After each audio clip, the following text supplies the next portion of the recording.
Good morning. So today I'd like to talk about a couple of the cool features built into iOS 18 in the text messaging app, and also go over a couple other tips just to make sure that we're getting sort of the most out of the text messaging app itself.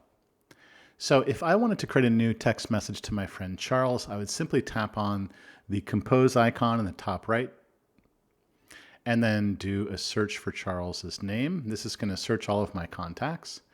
And once I see him, I can tap on him. Another thing to note is that when things are shown up in blue, it means that you're texting a person on an Apple device. Now in the text message field, one cool new feature is if I type certain words like big, you're going to notice that there's this neat new little animation that happens as an option. If you look on my keyboard just above the letter T, you're going to see that big is going bigger and smaller. If I tap on that, it's going to animate that when Charles receives it.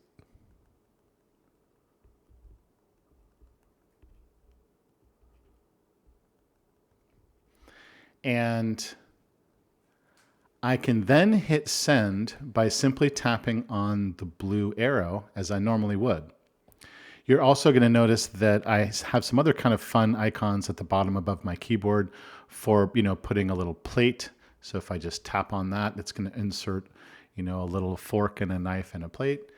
But if you tap and hold on the send button, this isn't new, but it's something that I think a lot of people don't take advantage of.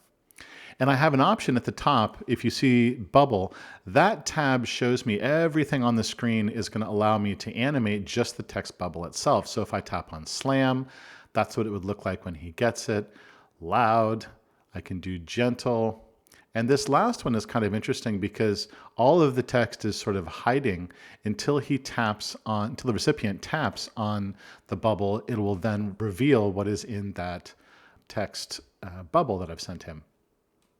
But where it really gets interesting is the tab at the top that says screen. With a single tap on that, I can get all these wonderful full screen animations. And at the bottom, you'll notice that there's a bunch of bubbles. The first bubble is black and the remaining ones are gray. Just like the pages on the home screen, those are meant to tell me visually that there's more options if I continue to swipe. So I'm going to swipe from right to left, and now it's going to show me the next option, the next, and so on. You're going to notice that the bubbles at the bottom are now, switching over to show me that I'm advancing through all of these options. Fireworks is fun. And some of these also come with sounds, which is really cool. So when the recipient receives it, he's going to hear the sound of, in this case, some fireworks. And that can be really kind of fun. And I swipe to the last one. I'm going to choose this one and just hit on the arrow. And that's how he's going to get a really cool animation on his end. He's going to get the word big that's going to jump up. He's got this cool little dinner plate at the end of the text. And then he's going to get this full screen animation when he receives it. So those are ways to bring a little life to your current text messages. Now, if I tap on any bubble, I can do what's called a tap back. So I'm going to tap on last night's dinner. And it's more of a tap and hold, I guess. And then you're going to get this opportunity to put a little thumbs up. And that's kind of cool. I'm going to tap and hold again. And I can now, one thing that is new in iOS 18 is that you're going to notice that there's a smiley face. And so if I click on the smiley face, okay, I can put any emoji now onto a tap back, not just the basic ones like heart and thumbs up and so on. So anything I want. And if I search emoji, you're going to notice that above all those little teeny icons, there's actually a search thing. And I can tap on search and put happy. And all of the kind of happy and fun emoji will show up. So, take advantage of that search option because sometimes going through all these can be kind of tedious. And so now I've just inserted a little tap back onto that as well. Another feature I don't see a lot of people using often enough is the ability to reply to a single a single bubble within an existing conversation. So sometimes you're going to be in the middle of a text message conversation and suddenly you're realizing that what you're replying to is a little bit out of sync as to where they are. The conversations go kind of fast sometimes. So if you want to reply to a very specific thing that someone has said, then you just simply tap and hold again on their text bubble, and you're going to notice that reply here is now an option.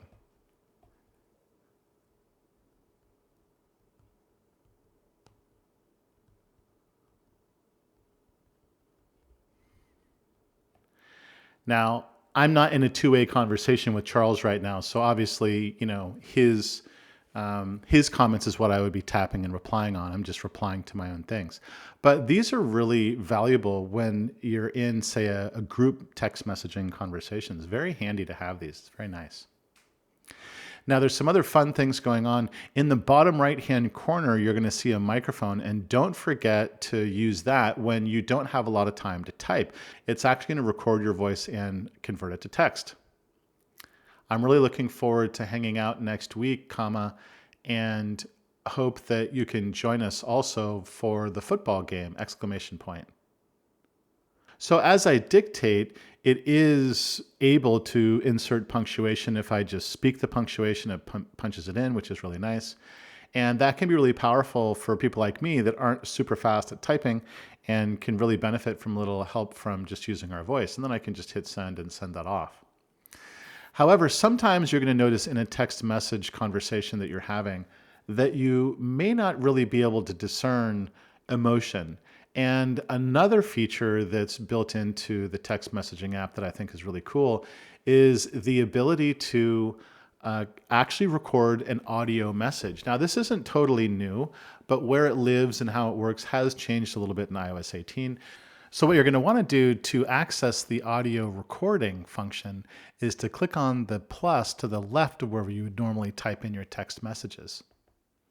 Once you're at this screen, you're just going to simply tap on audio. And now I'm actually recording my voice. And this is super handy if I wanted to say something really happy or say something sad, or maybe I'm upset about something that the plumber did or whatever.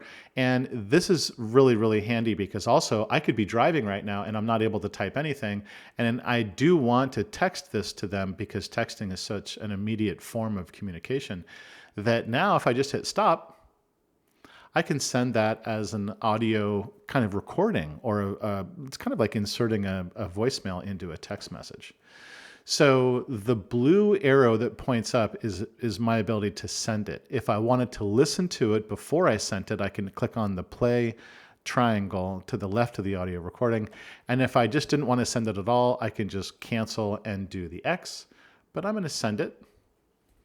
And now the recipient just needs to tap on that little play button, the little blue triangle, and it's going to send just fine. And an interesting thing too is that it's also now, if I click on show more on that recording, it's also showing an actual transcription, because the recipient may not, they may be in a meeting and may not be able to just play an audio recording out loud on their phone. And so they can just tap on that and they can actually get a feel for what is in that message. It's really pretty wild and very cool what they're doing with this. Another really exciting feature that I think can be handy in certain situations is the ability to send a text message a little bit later. Maybe I got home from my flight very late at night and I wanted to text him a thank you for a great night, but I didn't want to send it out at 2 o'clock in the morning. So I can just say,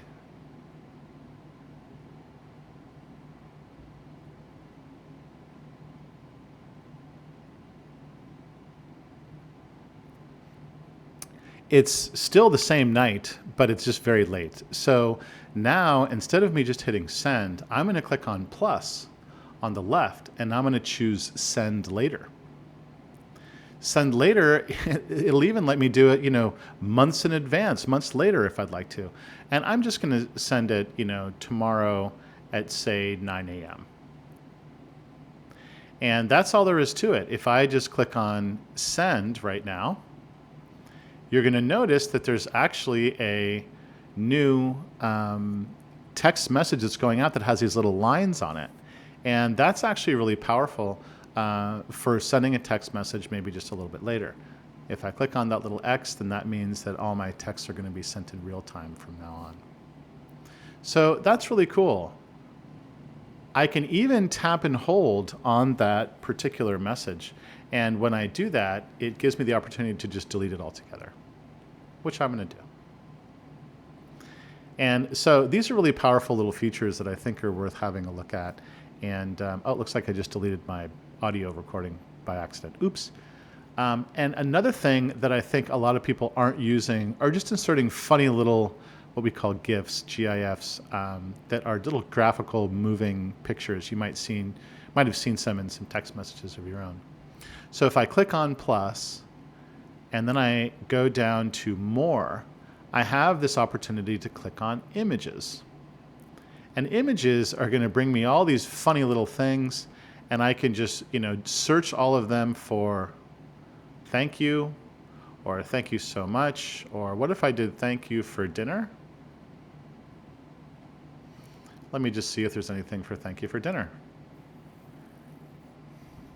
And so there's some kind of fun ones here. This one from The Office is a lot of fun. So I'm going to just tap on that. It downloads it and inserts it right into my text message. If I needed to just remove this altogether, I could just hit on the X, or I can just go ahead and send it. Now, the last thing that I wanted to talk about is something that is not new, but I do think that some people just don't really know how to do this, and I wanted to touch on this. There might be aspects of a text message conversation that you need to send to somebody else. When I say aspects, I'll just say part of a conversation. So let me just create a new text message in this conversation that has a bunch of my information.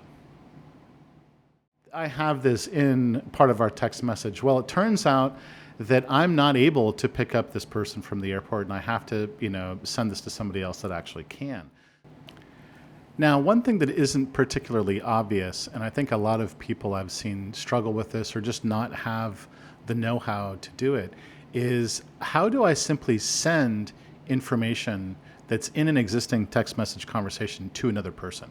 All I need to do is tap. I'm going to be very careful to not tap on any text that has lines in it, because then it's going to try to, open up the address or, call that person or open that website or, put a calendar item for January 18th. So I'm going to tap and hold on that bubble. And at the very bottom, I see the option for more. And once I click on more, all of the bits of this conversation now have bubbles to the left of them. And those bubbles are meant for me to put, little checks next to them if I want to. Now, if I wanted to send a bunch of these things to our mutual friend, then I can just, tap on all the things that I want to send. I'm only going to send today this information. And all I need to do is click on that little arrow at the bottom. It brings up a brand new text message. I can put anyone's name in there. I'm going to send it to our friend Greg. And now, if I just hit send right now, all that information from that other text message conversation is very easily sent. And that's pretty cool. Now, another thing that I think is worth mentioning is sending a photo and then downloading a photo that someone has sent you.